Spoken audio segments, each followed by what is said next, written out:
Hello नमस्कार, बहुत बहुत स्वागत है आप सभी का इस प्लेटफॉर्म पे मेरे यानी पीयूष उपाध्याय के साथ में। चाहे आप 10th पास हो, 12th पास हो या ग्रेजुएट हो, आज की वीडियो आप सबके लिए है। बेटा 15,000 पद निकले हैं वन विभाग में। आज की इस वीडियो में कंप्लीट जानकारी देने वाला हूं कि कितनी एज की जरूरत है, क्या क्वालिफिकेशन चाहिए, फॉर्म की डेट क्या है, सैलरी कितने होने वाली है, कौन से सब्जेक्ट्स पूछे जाएंगे, नेगेटिव मार्किंग कितनी होगी, पॉजिटिव मार्किंग कितनी होगी, सारी डिटेल आपको आज इस वीडियो में मैं बताने वाला हूं। आपको छोटा सा काम जरूर करना है, चैनल को सब्सक्राइब करना है अगर आप नए हैं, क्योंकि ऐसी इंपॉर्टेंट अपडेट्स हम आपके साथ रेगुलरली शेयर करते रहते हैं। तो चलिए शुरुआत करते हैं। वन विभाग में 15,000 पदों के लिए एक नियमावली आ चुकी है, यानी कि नियमावली जो होती है उसके कुछ ही दिनों के बाद में नोटिफिकेशन आता है और फिर शुरू हो जाती है फॉर्म फिलिंग की प्रोसेस। तो चलिए कंप्लीट बात को जानते हैं। सबसे पहले देखते हैं कि जो वन विभाग भर्ती है 2025 की, इसकी कुछ बेसिक डिटेल्स। तो भाई भर्ती ऑल इंडिया लेवल पे होने वाली है, इंडिया लेवल पे भर्ती होने वाली है, तो कोई भी किसी भी राज्य का अप्लाई कर सकता है। जेंडर मेल और फीमेल दोनों के लिए ही है, सिर्फ फीमेल्स या सिर्फ मेल्स के लिए नहीं है, दोनों ही जेंडर्स अप्लाई कर सकते हैं।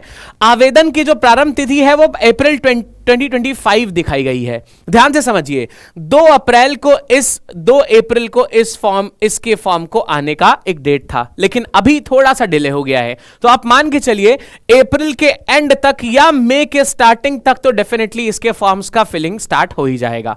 तो आप ये मान के चल सकते हो मई स्टार्टिंग तक ये फॉर्म फिलिंग शुरू हो जाएगी। भाई एकदम जोर शोर से तैयारी अपनी करनी है। फिर सैलरी की बात करें तो 20,200 से लेके 49,000 रुपए तक, इसमें भी अगर आप 8वें वेतन के हिसाब से देखोगे तो ये थोड़ा सा बढ़ के ही आएगी। तो इसको एक एवरेज सैलरी के हिसाब में मैंने यहां पे नोट किया है। एज जो है वो 18 से 40 साल तक की एज लिमिट्स दिखाई गई हैं। ये पोस्ट के हिसाब से अलग अलग एज ग्रुप्स भी इसके थोड़ा सा रिलैक्सेशन भी मिल जाता है। शैक्षणिक योग्यता 10th 12th और ग्रेजुएट्स के लिए भी हैं कुछ पोस्ट के लिए। तो चलिए कंप्लीट बातें जानते हैं, किस किस पोस्ट पे कितनी कितनी जो वैकेंसीज हैं वो निकली हैं और किस पोस्ट के लिए कितनी क्वालिफिकेशन चाहिए, और साथ ही साथ जानेंगे कि पेपर में क्या क्या चीजें पूछी जाती हैं। तो सबसे पहले बात करते हैं कि कितनी पोस्ट निकली हुई हैं। तो देखिए बेटा, यहां पे 3 पोस्ट के लिए वैकेंसीज हैं। सबसे पहली होती है फॉरेस्ट गार्ड, जिसके लिए टोटल पोस्ट है 5700। ये मेल और फीमेल दोनों के लिए ही है, मेल और फीमेल दोनों ही भर सकते हैं। 5700 पोस्ट हैं। फिर फॉरेस्ट गार्ड के लिए फॉरेस्ट रेंजर के लिए यहां पे 4152 पोस्ट्स हैं। फिर है वाइल्ड लाइफ गार्ड, इनके लिए 5148 पोस्ट को निकाला गया है। तो टोटल मिला के ये 15,000 पोस्ट हो जाती हैं। इतनी सारी पोस्ट निकली हैं, अलग अलग के हिसाब से अलग अलग क्वालिफिकेशंस की जरूरत भी पड़ती है। तो चलिए जानते हैं कितनी क्वालिफिकेशन किस पोस्ट के लिए आपको रिक्वायर्ड है। सबसे पहले अगर हम बात करें कि वाइल्ड लाइफ गार्ड का जिन बच्चों को फॉर्म भरना है, वो बच्चे कम से कम 10th पास होने चाहिए। तो जो 10th पास वाले बच्चे हैं वो सिर्फ वाइल्ड लाइफ गार्ड का फॉर्म भर सकते हैं। जो 12th पास बच्चे हैं वो फॉरेस्ट गार्ड का भी फॉर्म भर सकते हैं और वाइल्ड लाइफ गार्ड का भी फॉर्म भर सकते हैं। जो ग्रेजुएशन वाले बच्चे हैं वो तीनों फॉर्म्स भर सकते हैं, फॉरेस्ट रेंजर का भी, फॉरेस्ट गार्ड का भी और वाइल्ड लाइफ गार्ड का भी। मतलब आप तीनों के लिए एलिजिबल माने जाते हैं। ठीक है, सो 10th पास है वाइल्ड लाइफ गार्ड के लिए, 12th है फॉरेस्ट गार्ड के लिए और ग्रेजुएशन है फॉरेस्ट रेंजर के लिए। फॉर्म भरते टाइम आप इस चीज को थोड़ा सा दिमाग में रखिएगा, वरना फॉर्म भरने में गलतियां हो सकती हैं। ठीक है, सो 10th 12th एंड ग्रेजुएशन के हिसाब से ये पोस्ट अरेंज्ड हैं।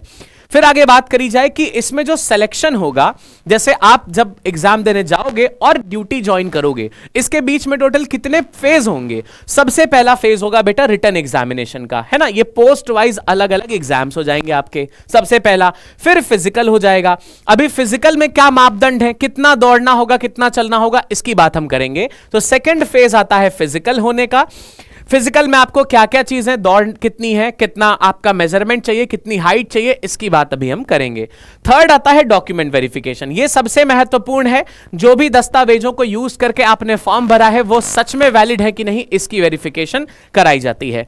चलिए जानते हैं फिजिकल स्टैंडर्ड्स के पहले कि कितने आपको चीजें क्वालिफाई करनी होती हैं, एक एक करके बात करेंगे। सबसे पहले जो रिटन एग्जाम होगा उसमें क्या क्या चीजें पूछी जाएंगी। तो जो रिटन एग्जाम होगा बेटा, उसमें टोटल आपसे 100 सवाल पूछे जाएंगे, जिसमें मार्क्स होंगे जनरल अवेयरनेस के 30 मार्क्स और 30 सवाल, यानी हर एक सवाल 1 क्वेश्चन कितने मार्क्स का होगा, 1 मार्क्स का।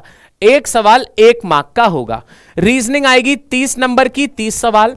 इंग्लिश 10 नंबर की 10 सवाल पूछे जाएंगे, साइंस 30 नंबर की 30 सवाल पूछे जाएंगे, यानी टोटल 100 क्वेश्चंस आएंगे 100 नंबर के। नेगेटिव मार्किंग भी होगी, नेगेटिव मार्किंग होगी 0.25, यानी 1/4 नंबर कटेगा आपका अगर आपने गलत क्वेश्चन को आंसर किया है तो। ठीक है, चलिए बात करते हैं फिजिकल स्टैंडर्ड्स की। जो मेन है, जो मेल्स हैं बेटा, इनके लिए क्या मापदंड रखा गया है? इनको क्या करना होगा? 25 किलोमीटर वॉक करना होगा। वॉक ऑफ 25 किलोमीटर मतलब 25 किलोमीटर चल के दिखाना होगा। कितने समय में? 4 घंटे में।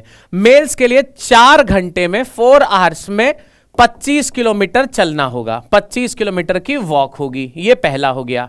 फिर आएगा हाइट, कम से कम 165 सेंटीमीटर हाइट होनी चाहिए। चेस्ट होना चाहिए 79 विदाउट एक्सपेंशन, मतलब नॉर्मली चेस्ट 79 सेंटीमीटर होना चाहिए, और फुलाने के बाद 84 सेंटीमीटर इन्होंने ये मांगा है। फीमेल्स के लिए 14 किलोमीटर वॉक करना है 4 घंटे में। देखिए, मेल्स को करना है 25 किलोमीटर वॉक 4 घंटे में, और फीमेल्स को करना है 14 किलोमीटर वॉक 14 किलोमीटर 4 घंटे में करना है।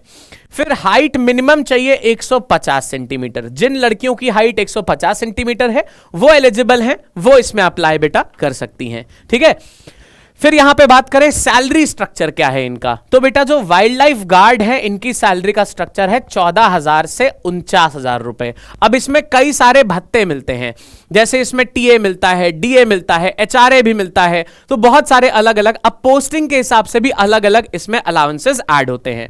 ये एक बेसिक सैलरी है, या आप मान लीजिए ये एक एवरेज सैलरी मैंने यहां पे लिखी है। अब ये पोस्टिंग के हिसाब से या फिर जो एरिया में आपकी पोस्टिंग है उसके हिसाब से चीजें बदलती जाएंगी। तो थोड़ा सा बेसिक सैलरी की अगर हम बात करें तो वाइल्ड लाइफ जो गार्ड है उनकी सैलरी 14,000 से 49,000 होने वाली है। फॉरेस्ट रेंजर्स को अलॉटेड होता है 27,000 से 48,000, which is a very good पे। फॉरेस्ट गार्ड की सैलरी 5200 से 20,200 रखी गई है, जो मेरे ख्याल से न्यूनतम 35,000 के आसपास तो पहुंच जाती होगी। अब ये सैलरी स्ट्रक्चर है, तो आप डिसाइड कर लीजिए कि 15,000 पोस्ट्स हैं, इसमें 3 सेक्शंस में जॉब निकली हुई हैं, हर सेक्शन में एवरेज मान लीजिए तो 5,000 जॉब्स तो हैं ही हैं। आपको इन सब में से सिर्फ एक अपने लिए सुनिश्चित करनी है और एक अपने दोस्त के लिए। तो भाई चैनल को सब्सक्राइब जरूर करिए, क्योंकि हम आगे आपको ये सब भी बताने वाले हैं कि फॉर्म कब आ चुका है, फॉर्म को कैसे भरना है, जरूरी दस्तावेज कौन से हैं, क्या लास्ट डेट है, कैसे हम तैयारी कर सकते हैं। ये सारी बातें बेटा हम आपके साथ वीडियोस में रेगुलरली शेयर करते रहते हैं। तो सब्सक्राइब करिए और अपनी तैयारी को सुनिश्चित करिए। धन्यवाद, मिलते हैं अगली वीडियो में। All the best.